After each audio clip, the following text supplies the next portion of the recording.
Welcome back. In this video, we will see how to apply currency format or accounting number format in some numbers. Let's say in US, the currency is US dollar. So if we have to apply the US dollar format or US dollar sign in front of a number, then we can even do the same by using a method which I will show in this video. Now let's start.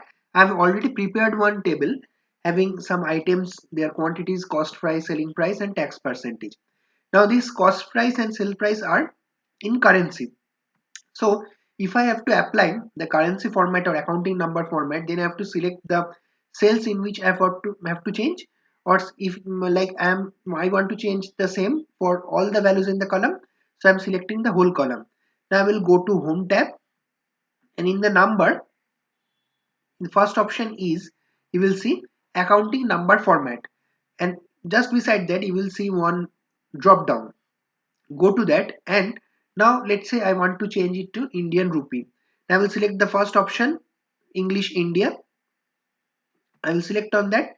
Now you can see the rupee sign is just beside the number, just ahead of the number. Now if I want to change it to any other sign, let's say US dollar, you can see dollar is applied. Now if you want to change it to any euro, you can click on that, it is changed to euro. There are several more options are there, you can explore, like going to more accounting formats. So this is how we can easily change the currency format.